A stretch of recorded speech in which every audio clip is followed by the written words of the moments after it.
What's up, everyone? Welcome back to the quiet part. In today's video, I'm spending 30 hours on a sleeper train. Now, this all goes back to one simple, plain idea. I really enjoy train content. From infrastructure to people looking at Scandinavia, Europe, and Japan content, sleeper trains are fascinating and interesting to me.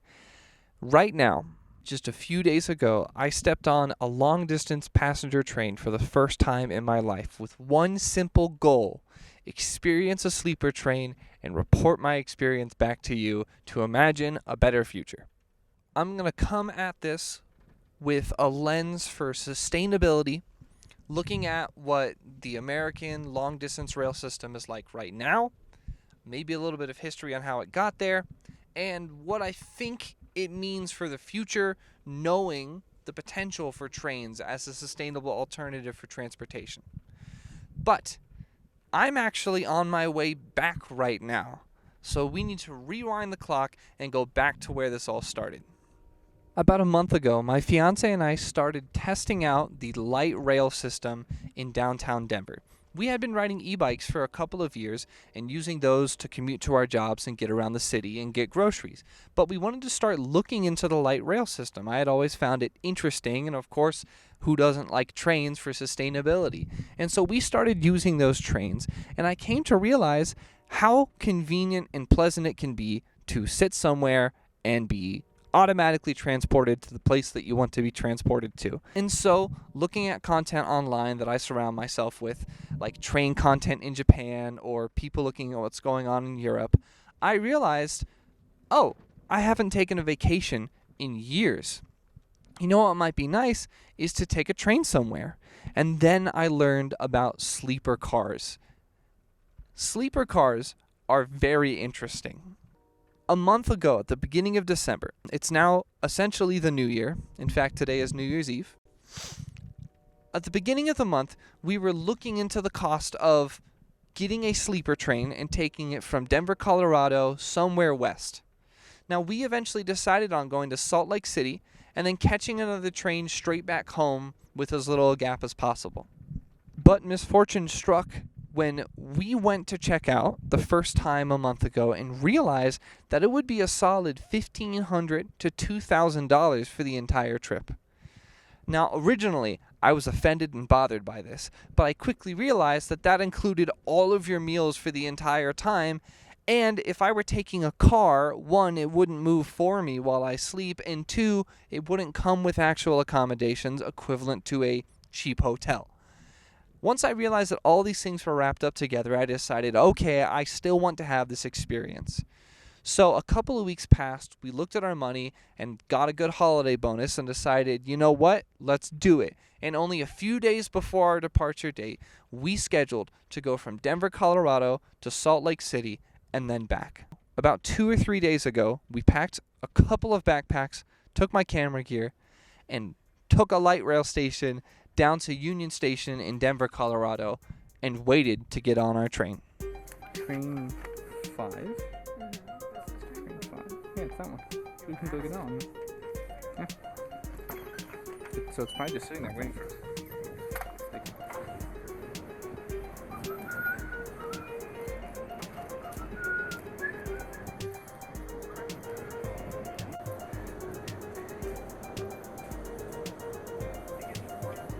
Morning.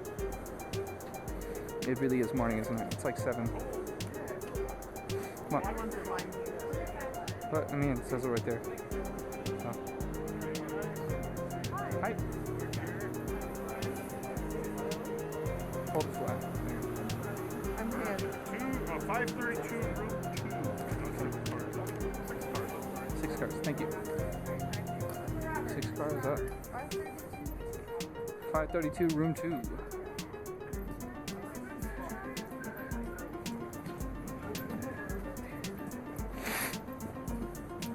Now, specifically the train that we got onto is called the California Zephyr. There are multiple versions of it, but it's a type of sleeper passenger train, which has both a mix of coach seats, which are just normal like airplane style seats, and then a variety of sleeper rooms that you can sleep overnight in.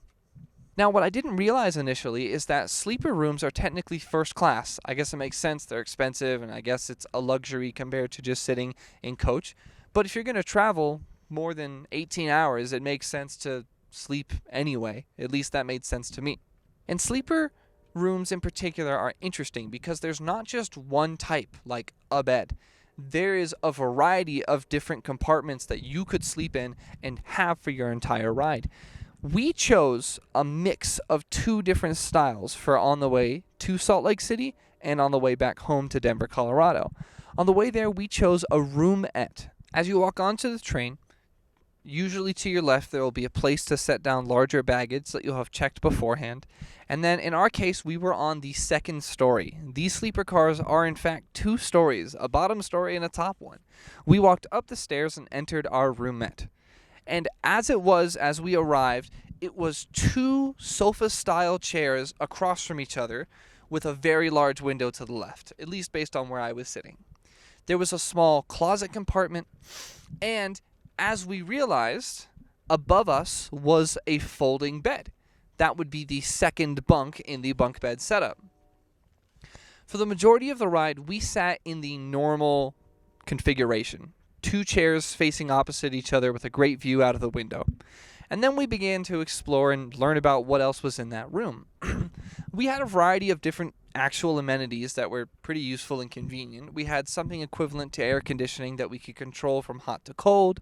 We had control over a variety of lights. We even had a call button for getting our personal first-class assistant to come by whenever we want.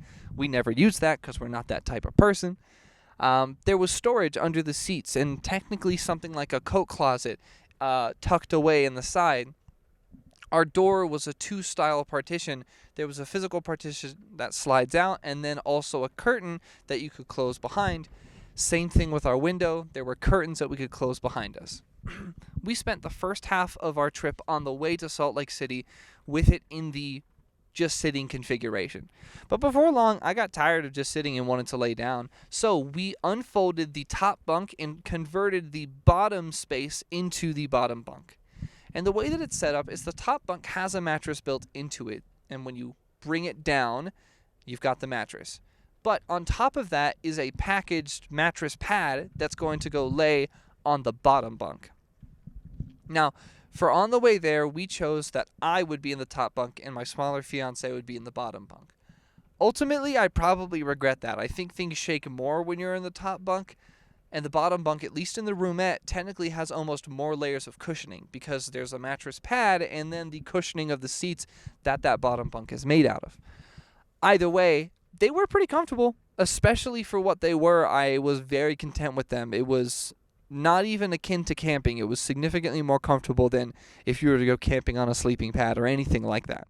Now, as someone who unwillingly understands money and is very careful about how they spend it, much of my time was spent trying to explain and justify the high cost of this entire trip. And so, there are a variety of things outside of the room that you book that explain where the money went, and in my mind actually make it pretty worth it. So the entire train, aside from two of the cars up front, which is all for storage and baggage and a variety of things like that, the entire train is connected cars with two stories that you can almost entirely walk through front to back. Now, the two most important cars that aren't the ones you'll be sleeping in are the observatory car and, of course, the dining car. Now, the observatory car is, floor-to-ceiling glass.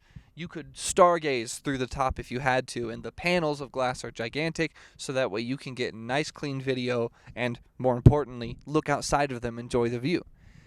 It's actually a really hot-ticket place to be. There was competition to get a good seat, and the seats were actually really comfy, and especially the ones that could swivel, really cool. The observatory car is one of the cool things that you get. Obviously, you could just chill in your room and watch everything you want, but the observatory kind of makes sense. Now, the dining room car is where things get very interesting and very worth it. If you get first class, which is, again, these sleeper cars are considered first class, which I never thought something I'd be affiliated with. If you do that, you get 3 complimentary meals a day, technically including dessert. Throughout the day, the conductor will make announcements explaining when people can come down to the dining car and get their food. And what I've learned, interestingly, is that if you're in coach, it costs about $20 to $25 per meal. I think it's about $40 for dinner, actually. It costs somewhere in that range for each of the meals throughout the day if you're going to be in coach. But when you take first class in a sleeper, you get all of those meals throughout the day. And we had all 3 of them the first day on purpose: breakfast, lunch, dinner, and a bit of dessert too. And it ranged from hotel free breakfast food to I would go out to eat and have to order this at a restaurant food.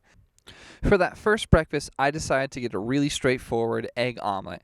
And it was pretty good. However, the eggs did have that classic texture of egg in a box. It might have been made fresh for all I know, but I didn't really necessarily love the texture of that omelet. But it's an omelet. It was still pretty good. The best part was the croissant. It was smacking and delicious. I very much enjoyed that croissant. For lunch later on, I got something like a cheese melt. It had like turkey, ham, melted cheese, brioche, egg bread. That was a really good sandwich. I would actually go to like a small shop and get that sandwich for like, $10 to $15 for that meal.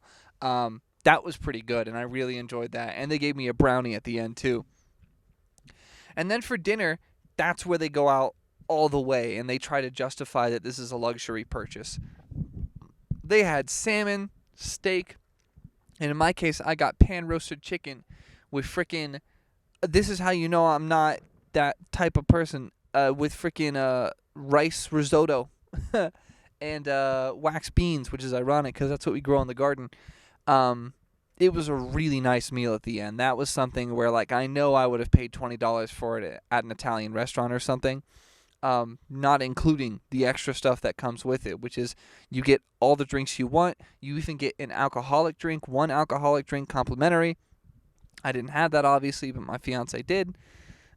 And in total, the food service was great. It tasted awesome. And I think it was very much worth it to be in one place while this is happening, and most importantly, eat with a literal view.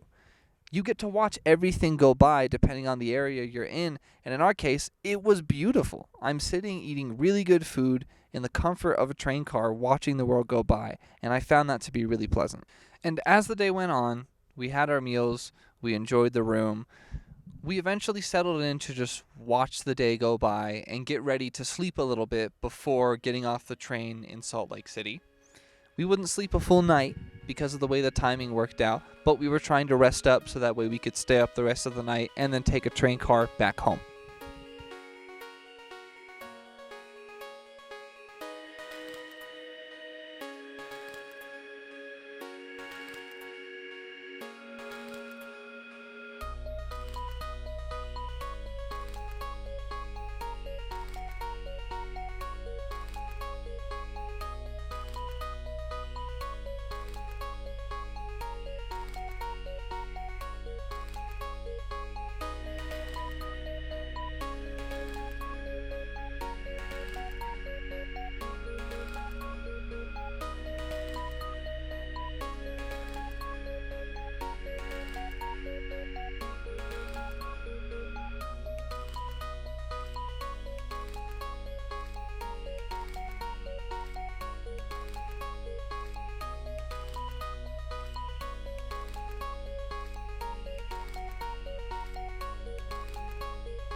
In terms of sleep quality, in the roomette, keep in mind, I am 200 pounds and 6 feet tall. The roomette was sleepable, but the only problem, and I mean this, the only problem was that you only get one pillow per person. And I am a 2-pillow person, and I need that to support my head to sleep really well and comfortably. It is cramped. You fold down the beds, and at least in my case on the top bunk, you were offered a sort of hook net system to catch yourself just in case you somehow rolled off the bed. I did in fact set that up because I knew it was rocking back and forth a little bit, and I wanted to be careful. But ultimately, had I had a second pillow, the roomette would have been very comfortable. And especially if I had brought my own types of blankets to make myself a bit more comfortable and used to it, that would have helped me a lot too. As many people may know, I am on the spectrum. I have never been good at sleeping while traveling, even if things are comfy. In terms of padding at my weight, there was just enough padding for me to not notice really bad hot spots. I'm a side sleeper. It never got too terribly uncomfortable in the roomette.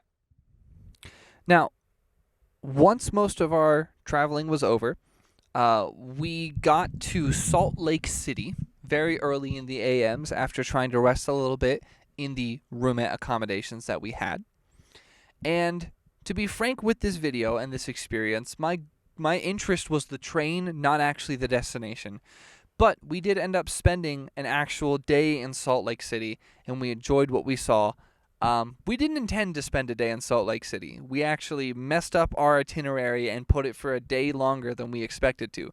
We were trying to hop on a train, have a 4-hour overlay, and then go straight back home to Denver, Colorado. It's the Freddy Fazbear's Mega Pizzaplex. Gregory. But we actually messed it up because I can't do math. It worked out fine. You can actually do a straight there, straight back. That can be done. I just didn't schedule it that way.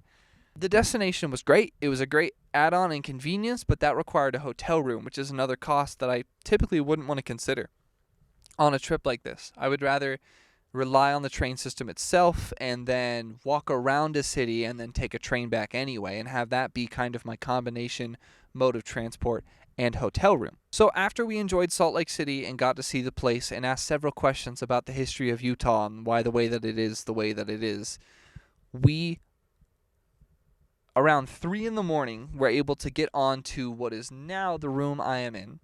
This is a bedroom unit in the sleeper car. And it is very much an upgrade to the roomette. This room is certainly what I will be choosing moving forward, but again, it comes down to the fact that I'm a bit bigger, and secondly, this room gives you 2 pillows per person, which let me actually sleep comfortably. Now, obviously, there are a bunch of accommodations with the bedroom that is way better than the roomette, and I'll be plain, during the roomette stay, I did start to feel cramped. I'm not super short, I'm not super thin anymore. I like having more room than I used to, and by the end of being in the roomette for about 15 hours, I started to want something bigger, and the bedroom exactly takes care of that need for me. This room has a lot more amenities. The bottom bed is a lot bigger, which works out perfectly for me. There are 2 pillows, obviously. Let's take you through a simple tour of the place. So when we came into the roomette, they had already converted it down into a bedroom, and I will probably stay in this format for the rest of the. So the bedroom pretty much has everything you could need to be comfortable and the space to accommodate you too. The bedroom has a tiny sink setup with a little pressurized sink, a mirror, some outlets, and in the cabinets below it, yes, this place is compact. In the cabinets below it, you've got some basic toiletries that they give you. Some little dental, rinsing cups. They give you some soaps. They give you some storage. They give you a trash can. There is a lot of space even just underneath the cabinet. That is your mixed usage sink area. To the left of that, there's a little coat closet that you could actually hang things up in if you really wanted to.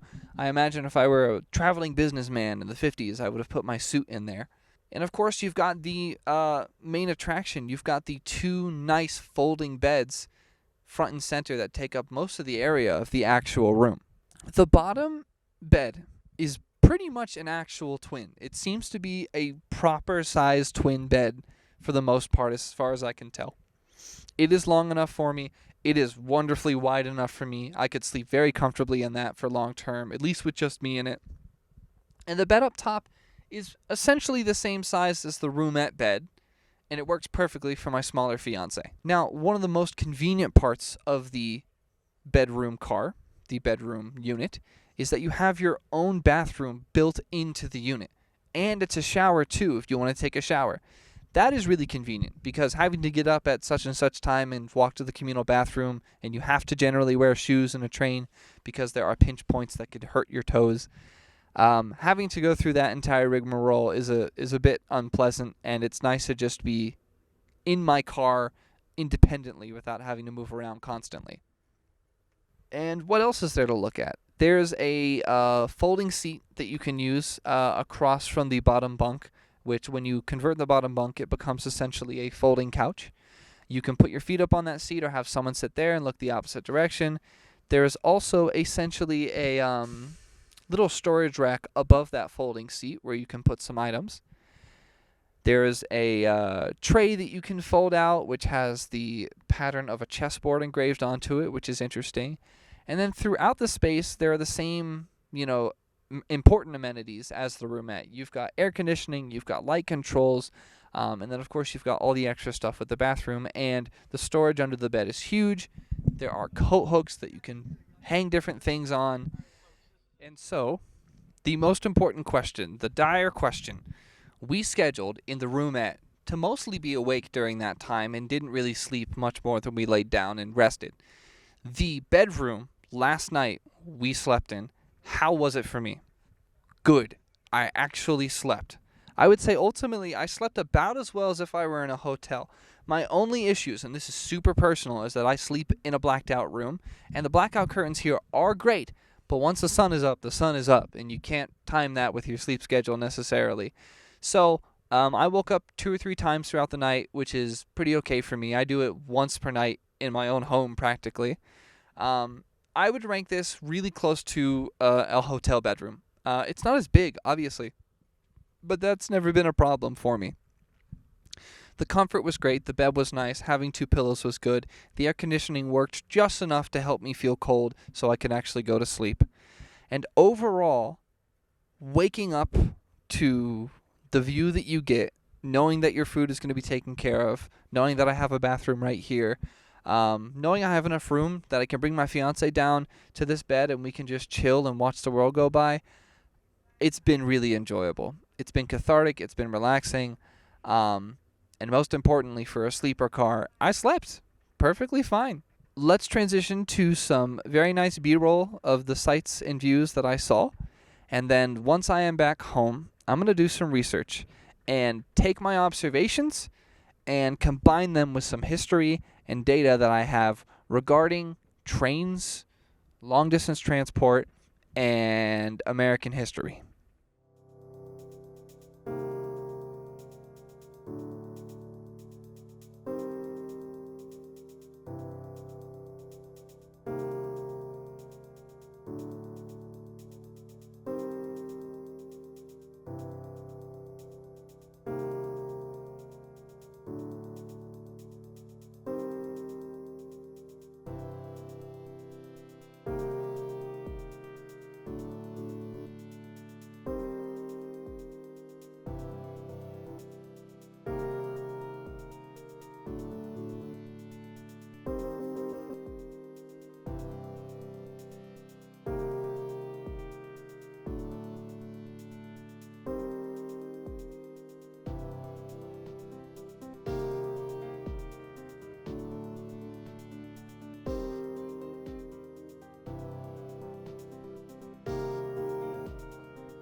Okay, thank you for watching. I hope you enjoyed that video.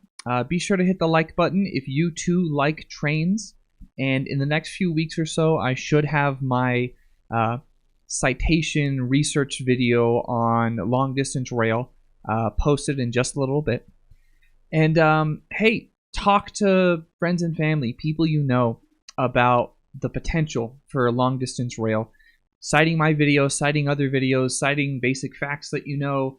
Talk about why America needs to invest in this sort of thing. Talk about why the world needs to invest in long distance rail as a more sustainable and, frankly, more enjoyable alternative to taking cars everywhere. So if you enjoyed the video, be sure to share it with people, talk to people, and subscribe for more content talking about sustainability, education, science. All power to all the people.